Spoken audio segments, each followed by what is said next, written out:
कांग्रेस के पूर्व अध्यक्ष राहुल गांधी ने बीते कल एक वीडियो संदेश जारी कर मोदी सरकार की विदेश नीति पर सवाल उठाया था। उस पर आज विदेश मंत्री एस जयशंकर ने राहुल गांधी की ऐसी जोरदार फटकार लगाई है राहुल गांधी को कि अगर कुछ उनको शर्म बची है तो राहुल दोबारा भारत की विदेश नीति पर बात नहीं करेगा। लेकिन मुझे लगता है राहुल के लिए चरस खरीदना मामूली सी बात है, इसलिए वो चुप नहीं बैठेगा क्योंकि इसके बस की बात भी नहीं है। विदेश मंत्री एस जयशंकर ने लगातार 10 ट्वीट करके पिछले 6 सालों में विदेश नीति के मोर्चे पर उपलब्धियां गिनाते हुए कहा कि मोदी सरकार के दौरान अमेरिका, यूरोप सहित प्रमुख ताकतों के साथ हमारा अलायंस मजबूत हुआ है और अंतर्राष्ट्रीय स्तर पर भारत का कद बढ़ा है। जयशंकर ने राहुल गांधी की वीडियो को टैग करते हुए अपने सिलसिलेवार ट्वीट के जरिए बिंदुवार उनके आरोपों पर जवाब दिया। विदेश मंत्री ने ट्वीट में कहा कि राहुल गांधी ने विदेश नीति पर सवाल पूछे हैं, यहां पर कुछ उत्तर है। हमारा महत्वपूर्ण गठजोड़ मजबूत हुआ है और अंतर्राष्ट्रीय स्तर पर कद बढ़ा है। अमेरिका, रूस, यूरोप, जापान के साथ शिखर वार्ता और अनौपचारिक बैठकें होती रहती है।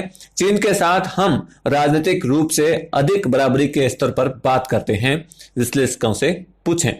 एस जयशंकर ने कहा कि भारत अब कहीं ज्यादा मुखर होकर अपनी बातें रखता है, चाहे चीन पाकिस्तान आर्थिक गलियारा, सीपेक और चीन के बेल्ट एंड रोड इनिशिएटिव का मामला हो या दक्षिण चीन सागर का या फिर संयुक्त राष्ट्र द्वारा घोषित आतंकवादियों का मामला हो। इसके बारे में मीडिया से पूछें।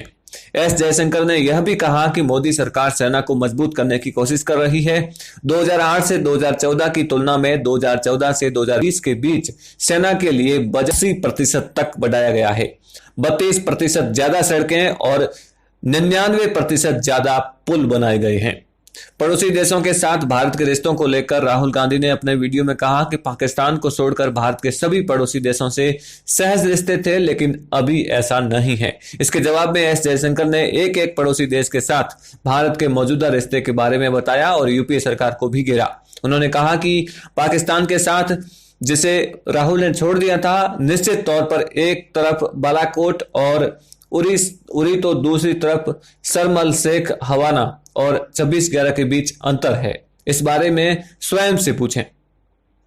श्रीलंका ने हम्बनटोटा बंदरगाह का ठेका भारत को ना देकर चीन को दिया है। इस मामले में विदेश मंत्री ने कहा कि कुछ तथ्य हमारे पड़ोसियों के बारे में भी।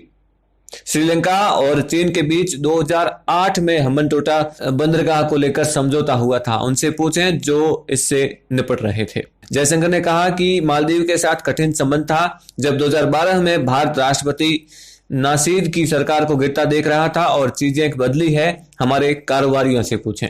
बांग्लादेश के बारे में जयशंकर ने कहा कि 2015 में भू सीमा मुद्दा सुलझने के बाद अधिक विकास और पारगमन का मार्ग प्रशस्त हुआ है। उन्होंने कहा कि अब वहां आतंकवादियों के लिए पनाहगाह नहीं है, हमारे सुरक्षा बलों से पूछें। भारत और नेपाल के बीच हाल के दिनों में तनातनी पर राहुल गांधी ने सवाल उठाया था। इस मामले में जयशंकर ने कहा कि नेपाल में 17 वर्षों के बाद प्रधानमंत्री की यात्रा होती है। ऊर्जा, ईंधन, अस्पताल, सड़क सहित अनेक विकास परियोजनाएं बढ़ती है, उनके नागरिकों से पूछें। जयशंकर ने कहा कि भूटान अब भारत को एक मजबूत सुरक्षा और विकास भागीदार पाता है और अब वे 2013 के विपरीत अपनी रसोई गैस के बारे में चिंता नहीं करते हैं। भूटान के परिवारों से पूछें। विदेश मंत्री ने कहा कि अफगानिस्तान में सलमा बांध और संसद जैसी परियोजनाएं पूरी होती है, प्रशिक्षण कार्य और कनेक्टिविटी बढ़ती है, अफगानिस्तान से पूछें।